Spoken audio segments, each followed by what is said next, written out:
Oui, tu as bien lu. Il ne s'agit pas de passer du RSA au RS6. Mais malheureusement, si ça continue, on va tous passer du RS6 au RSA. C'est ça la réalité de l'automobiliste aujourd'hui. Si ça continue comme ça, la voiture va devenir un objet de luxe et se déplacer de plus en plus cher. Viens, on en parle dans cette vidéo. Viens, on en parle de l'automobile qui devient de plus en plus cher, déjà acheter, à entretenir, etc. Tous les frais, l'essence, les taxes qui vont avec l'automobile. Et puis aussi, parce que c'est bien de dénoncer, parlons de solutions qu'on peut utiliser toi et moi pour continuer de rouler, pour continuer à utiliser nos voitures sans se faire matraquer, sans se faire ruiner par notre moyen de locomotion. Et si toi tu es venu pour la RS6, je te parle de la voiture, on va aussi en parler en fin de vidéo, reste bien jusqu'à la fin de la vidéo. D'ailleurs tu verras que la RS6, c'est la voiture idéale pour cette vidéo. Alors l'autre jour j'écoutais Sud Radio et ils évoquaient le fait que en 50 ans, les ventes de voitures neuves n'ont jamais été aussi mauvaises. Est-ce que ça m'étonne? Pas du tout. Aujourd'hui, les voitures neuves, elles te font envie, toi? Moi, je vois des SUV souvent très laids. Ça fait même pas 200 chevaux. C'est plein d'électronique. Ça a aucune âme. Et en plus, ils te vendent ça 50 000 balles ou plus. Et là, je te parle pas des SUV de luxe. Non, je te parle des marques milieu de gamme, voire bas de gamme. Qui c'est qui met 50 000 balles ou plus là-dedans? Pas moi, jamais de la vie. D'ailleurs, à 50 000 balles, la RS6, tu l'as. On va en parler plus tard. Mais, en tout cas, oui, les voitures sont devenues beaucoup trop chères. Qui sait qu'aujourd'hui a le pouvoir d'achat pour acheter une merguez, parce que c'est ça, à 50 000 balles, quand tu vois que les salaires n'ont pas augmenté en 15 ans. Autre chose, l'entretien d'une voiture. C'est surtout l'entretien qui revient cher. Aujourd'hui, les garagistes sont de plus en plus chers. Est-ce que je leur jette la pierre? À moitié. Moi, j'en connais qui se gaffent quand même, mais on peut pas non plus leur reprocher que ils sont matraqués par les impôts, ils ont des frais, ils ont aussi des coûts fixes, l'énergie, etc., les locaux, les outils, etc. Mais mine de rien, entretenir une voiture revient de plus en plus cher, notamment si c'est une voiture récente, bourrée d'électronique. Parce que, voilà, faire de la mécanique, c'est assez simple, tu peux avoir du personnel moyennement compétent pour le faire, mais dès qu'il s'agit de problèmes, de pannes, de détecter des pannes électriques, c'est un mécanicien limite électricien qu'il te faut, tu vois, un espèce d'électromécanicien, comme il y a dans les usines, tu vois. Et ça, ce personnel-là, déjà, faut le trouver. Et puis, il coûte plus cher aussi. Et puis, ils ont bien raison de demander plus d'argent, vu leurs compétences. Donc, une voiture pleine d'électronique, chère à entretenir, souvent pas fiable. Les voitures neuves les voitures récentes sont pas fiables, moins fiables. Moi, je te dis, si tu veux une voiture fiable, tu tapes dans des voitures qui ont, j'allais te dire, plus de 10 ans et encore. Franchement, tu tapes dans les voitures avant 2010. Là, tu peux encore trouver des modèles fiables. Après, ouais, si tu touches un petit peu, tu peux te débrouiller. Mais les voitures de moins de 10 ans, faut pas y toucher. C'est plein de sources à panne. Les mecs, ils ont downsizé sur les pièces, etc. Ils utilisent des matériaux de merde, beaucoup de problèmes. Le fameux 1 litre de PureTech, par exemple, être un exemple. Il n'y a pas que celui-là. On pourra en nommer d'autres, mais ça parlera à tout le monde. Bref, la qualité a baissé alors que les prix ont augmenté.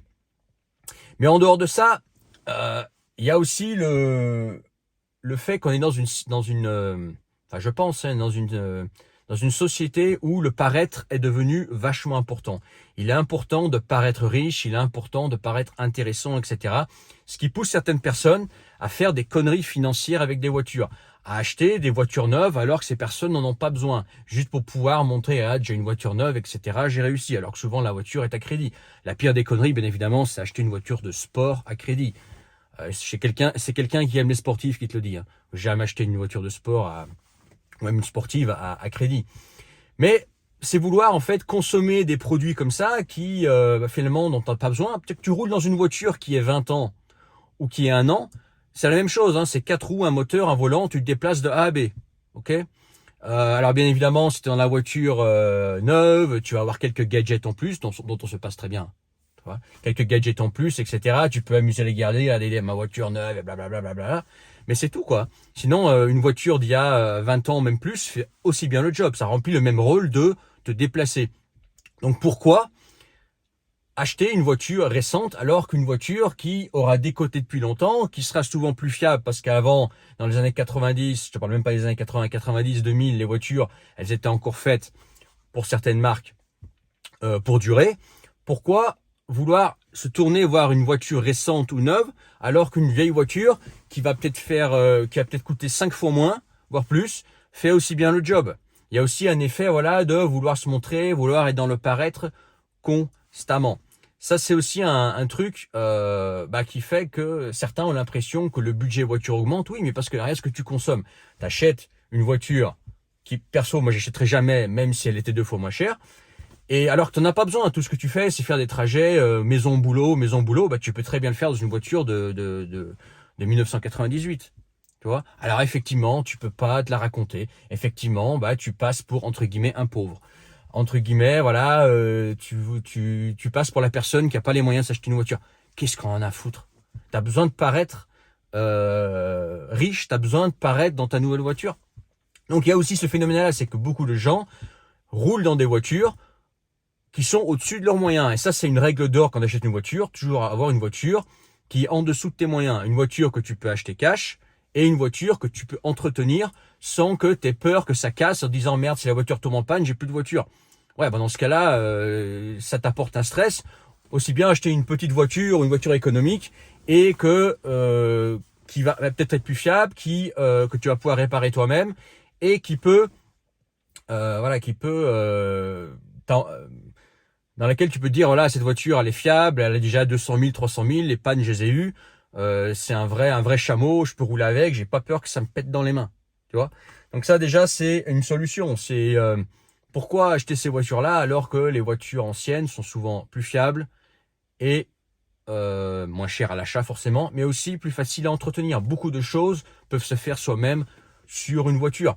Apprendre la mécanique, apprendre de la base de la mécanique. J'ai bien conscience qu'ici, tout le monde n'est pas n'aime pas la mécanique. Et puis tout le monde n'a pas, comment dire, la fibre pour la mécanique. Mais des choses de base, je dirais 50% de ce qui doit se faire sur une voiture en tant qu'entretien, n'importe quel homme qui a la tête sur les épaules peut le faire. Et déjà, rien qu'avec ça, tu fais des grosses économies par rapport au garage. Au garage qui souvent, te dévisse un boulon, te déboîte un boîtier, te change un filtre, etc.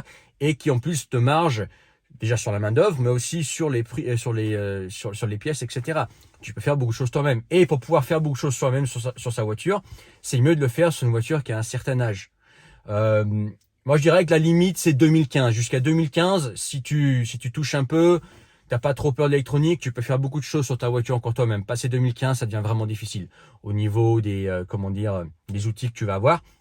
Par contre, si c'est avant 2010, 2005, etc., et avant, bien évidemment, il y a énormément de choses que tu peux faire toi-même sur ta voiture. Tu peux régler les pannes toi-même en faisant tes recherches toi-même, notamment sur Internet, en développant, des notions de mécanique.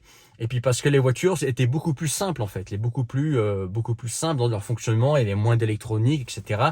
C'était des voitures qui étaient tout simplement plus faciles à entretenir. Et aussi au niveau des remplacements des pièces, il y avait plus de place. Aujourd'hui, tu ouvres un capot, voilà, c'est une fourmilière. T'as pas de place pour mettre ta main. Tu peux difficilement travailler. Sur les voitures, les vieilles voitures, bah tu ouvrais le capot, tu avais la place pour travailler, etc. Tu te faisais pas un torticolis. Tu avais vachement de place et c'était facile d'intervenir dessus. Ok. Autre chose, les gars roulaient au jus de betterave. Moi, je roule au jus de betterave. Hein. Le jus de betterave, en fait, c'est le bioéthanol, E85. Voilà. Ça te change la vie. Alors oui, effectivement, une voiture qui roule au jus de betterave, ça consomme un peu plus. Faut compter à peu près 20% de consommation en plus.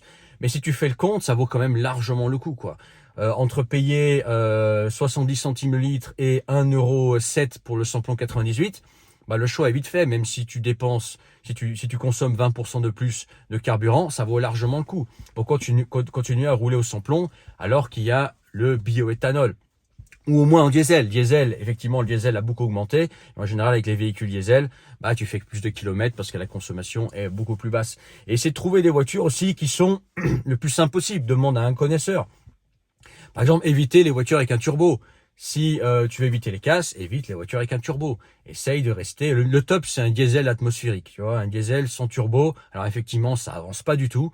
Mais voilà, c'est un chameau, c'est un fiable. Limite, tu peux mettre de l'huile dedans, ça tournera, quoi. Tu vois, tu vois. Et puis voilà, trouver des modèles qui sont réputés fiables, il y en a, et qui effectivement ne payent pas de mine, qui effectivement ne sont pas sportifs, ne sont pas super intéressants, qui te feront paraître pour un pauvre. Oui, mais entre-temps, toi, l'argent que tu mets pas dans ta voiture chez le mécanicien pour acheter un SUV super laid à 50 000 balles, toi, tu peux l'investir dans autre chose. Tu vois, à moins que tu touches, plus tu seras bon en mécanique, plus tu pourras faire des interventions toi-même sur ta voiture, plus tu pourras te permettre d'avoir une voiture complexe, parce que si ça casse, tu peux intervenir dessus. Mais si tes notions de mécanique sont faibles, dans ce cas-là, il faut que tu aies une voiture la plus simple possible, que tu puisses intervenir dessus, ou si jamais tu vas voir un mécanicien, que ça te coûte le moins cher possible, que tu limites la casse. Okay. Mais déjà, il y a ça, c'est l'augmentation des prix de l'entretien qui a explosé. En fait, ce qui revient cher, c'est même pas, on va venir à la RS6, t'inquiète pas. Ce qui revient cher, c'est même pas acheter la voiture, c'est l'entretenir. Donc ça, c'est une chose. Et vouloir toujours paraître... acheter des voitures que les gens peuvent pas se permettre. Pas ils disent, ouais, mais j'ai pas les moyens. Oui, parce que tu achètes une voiture qui est au-dessus de tes moyens, tout simplement. Voilà, faut savoir ce qu'on veut. Donc ça, c'est une chose. Après, il y a l'essence que je te disais, le super-éthanol, les péages. Alors des fois, tu as des trajets d'autoroute où il faut payer le péage, mais il y a beaucoup de moyens en général de contourner les péages, de contourner les autoroutes. C'est parfois un peu plus long et pas toujours, mais au moins voilà, tu te fais pas allumer par les péages. Et puis voilà, ouais, essayer de trouver les bons coups, apprendre les choses soi-même. Par exemple, moi, typiquement, cette voiture, j'avais une intervention à faire. Okay, une grosse intervention. Volkswagen, pour cette intervention, prend 700 €. Moi, en le faisant moi-même, j'ai fait de la recherche, okay, j'ai étudié le truc. En achetant toutes les pièces, j'en ai eu pour 130 €. Voilà. Moi, je veux bien économiser 570 € tous les jours. Hein. Toi aussi, je pense. Ok. Juste un petit exemple. Mais revenons à la RS6, puisque la RS6, j'ai pris ça comme exemple pour cette vidéo. La RS6, c'est un mythe, etc. Rouler en RS6. Déjà, une RS6, c'est pas si cher que ça. Une RS6, si tu veux une vieille RS6, t'en as 25 000 €. Ok. Si tu veux en une récente, t'en as 50 000 balles. C'est le même prix que la merguez SUV qui fait même pas 200 chevaux, hybride, machin, sapin de Noël, neuve en concession. Ok. Donc c'est pas si inaccessible que ça. Le problème avec la RS6, c'est l'entretien. L'entretien et l'essence qui te coûte un bras. Ok. La RS6, c'est le genre de voiture, t'achètes ça quand t'as vraiment les moyens et que tu peux te permettre de jeter l'argent par les fenêtres et que l'entretien d'une RS6 pour toi c'est rien. Ça représente rien. Tu vois, t'as pas besoin de compter. Là oui, t'achètes la RS6. Après, si toi, tu me dis voilà, moi j'aime bien les RS6, mais j'ai pas les moyens d'une RS6, et il y a des solutions encore une fois. Par exemple, si tu me dis moi je veux un break 4 motrices qui avoine. Et tu regardes du côté des Golf Air Break. Ça existe en break, ok? Une Golf Air Break d'origine, 300 chevaux, le moteur a du potentiel, 4 motrices, t'as un break, etc. Et ça marche déjà pas mal. En ligne droite, ça marchera pas aussi fort qu'une RS6. La RS6, c'est un monstre des autoroutes, ok? Mais déjà, une Golf R, tu lui mets une bonne carto, downpipe, une bonne admission, on frôle déjà les 400 chevaux et les 500 Nm. De quoi bien s'amuser et de quoi tenir une RS6. Tu ne marcheras pas aussi fort, mais tu pourras la suivre. Et après, est-ce que tu as vraiment besoin d'être devant une RS6 pour t'amuser? Je ne pense pas. Autre chose, la RS6, c'est super lourd. Okay, faut pas l'oublier. Effectivement, sur autoroute, c'est un monstre. Surtout si c'est reprogrammé, bonne chance pour le suivre, ça. Mais sur route de montagne, je préfère encore la Golf R. Parce que la Golf R sera beaucoup plus agile, ok? Et sur une route de montagne, une Golf R bien, même préparée légèrement, la RS6, tu lui fais comme ça. Hein. Je te le dis, la RS6, c'est lourd, c'est pâteau, etc. Ça marche très fort en ligne droite. Mais c'est surtout c'est pas une voiture pour les routes de montagne, ok? Donc il y a même moyen que tu t'amuses plus en Golf R. Pourquoi j'ai pris la Golf R? Parce que la Golf R, c'est un petit 4 cylindres de litres. Et qu'au niveau entretien, entre une Golf R et une RS6, ça n'a rien à voir. Ok. Au niveau plaisir, à part le son, ça peut être assimilable. Ok. Au niveau de la praticité, c'est pareil. Bon, la RS6, c'est plus gros qu'une Golf R, ok, mais bon, mine de rien, à moins que tu aies 5 enfants, voilà, si tu mets, t'as 2 valises, tu vas au ski, ça suffit une Golf R break. Je te parle d'une Golf R break. Mais au niveau entretien, ça n'a rien à voir. Une Golf R, tu peux faire les interventions toi-même. Ok, la DSG, tu peux la vidanger toi-même. Le Haldex, tu peux le vidanger toi-même avec un minimum de matériel. Ok. Et puis ça reste un petit 4 cylindres de litres avec un moteur qui est très répandu, etc. Beaucoup de pièces disponibles. Et puis consommation, voilà. Si tu tapes pas dedans, entre une Golf R et une RS6, ça n'a rien à voir. Ok. Aussi, si un jour tu dois faire intervenir, comment dire, un garagiste sur ta voiture, entre une Golf R et une RS6, il n'y a pas photo. RS6, tu vas vraiment sentir passer l'addition, alors que la Golf R, on reste sur le petit 4 cylindres de litres, voilà. Bon, tu vois, c'est ça la différence. C'est que tu peux trouver des fois des véhicules qui vont être similaires au véhicule qui te fait rêver, mais dont tu n'as pas vraiment les moyens de l'entretenir. Je dis pas de l'acheter, hein. Une RS6, ça s'achète, hein, 50 000 balles. Quand tu vois aujourd'hui le prix de l'immobilier, c'est pas déconnant. Le problème, c'est l'entretenir, la RS6. En entretien, la RS6 et la Golf R, ça n'a rien à voir. Ok. Donc tu peux trouver comme ça aussi des alternatives, trouver des voitures des fois qui sont proches de ta voiture idéale, mais que tu peux rapidement amener pas trop loin de ta voiture idéale, voire même dans certaines conditions la dépasser. Mais par contre le budget entretien n'a strictement rien à voir. Et la RS6, justement, c'est le type de véhicule qui peut être très alléchant. Si tu es passionné de bagnole, tu dis voilà, j'ai 50 000 balles, j'achète une RS6. Oui, mais oublie pas l'entretien. Oublie pas l'entretien. Est-ce que tu as vraiment les moyens d'entretenir une RS6? Probablement pas. Ok. L'RS6, c'est plutôt pour le mec qui peut mettre 200 000 balles dans une voiture. Lui, il peut entretenir une RS6. Ok. À moins que tu sois garagiste, que tu puisses faire toutes les interventions toi-même, que tu aies accès au prix pas cher, etc., que tu aies un pont, que tu aies vraiment, voilà, que tu sois garagiste, toi. Là, dans ce cas-là, bon, entre une RS6 ou une Clio, voilà, bon, à part le prix des pièces, ça change rien, ok. Mais la plupart des gens sont pas comme ça. Ok, moi compris, hein, moi je fais tout moi-même, mais j'utilise des chandelles, hein, j'ai pas de pont. Et dans ce cas-là, la RS6, ça devient lourd, tu vois. Voilà ce que je voulais dire. En tout cas, dis-moi ce que tu en as pensé. Qu'est-ce que tu penses, toi, la tournure que c'est en train de prendre? Qu'est-ce que tu as comme solution, toi, pour rouler pas cher? Moi, en tout cas, ma solution, tu la connais. Voilà. Carburant différent, trouver des alternatives de voitures qui peuvent être proches de la voiture que tu voudrais, mais par contre qui au niveau entretien n'ont rien à voir. Et puis aussi flairer les bons coups de fusil, quoi. Voilà, il y a des moyens pour acheter les pièces moins chères, il y a les moyens pour acheter les pieux moins chers. Ouais, il y a des moyens, quoi. Faut connaître un peu, etc. Et ce qui te permet des fois rouler toi dans une voiture qui va paraître chère aux autres personnes, mais en réalité, toi, tu dépenses moins dans ta voiture que la personne qui croit que tu dépenses beaucoup dans ta voiture. Parce que ton voisin, lui, avec sa voiture qui n'y connaît rien, il se fait éclater par le mécanicien, il se fait éclater quand il achète la voiture, il achète pas le bon modèle. Bref, tu vois, il fait tout faux. Alors que toi, effectivement, d'aspect, ta voiture paraît plus chère, mais en fait, tu dépenses beaucoup moins parce que tu roules à l'éthanol, parce que tu fais l'entretien toi-même, parce que tu as les pièces pas chères, parce que plein de petites choses, parce que tu t'y connais en mécanique, tu vois, parce que tu interviens toi-même. Plein de petites choses qui finalement, toi, en roulant dans un véhicule qui est d'aspect plus cher, plus dépensier, dépense beaucoup moins que ton voisin qui, lui, croit avoir une voiture économique, mais qui dépense beaucoup en entretien, en essence, etc. Ok. N'oublie pas de t'abonner, mets ton pouce, partage cette vidéo, dis-moi ce que tu en penses en commentaire. Dans la description, le premier lien, tu peux rejoindre mes contacts privés, le canal Telegram et recevoir tous mes messages à venir, ne les loupe pas. Et puis, si tu veux qu'on s'appelle, toi et moi, on peut faire un appel visio, toi et moi, en privé. C'est dans la description. Tu cliques sur le premier lien, tu t'inscris et tu réserves. Et une fois que tu as réservé, on convient d'une date et d'une heure pour se parler. Voilà, c'est dans la description. Et à bientôt. Allez, ciao.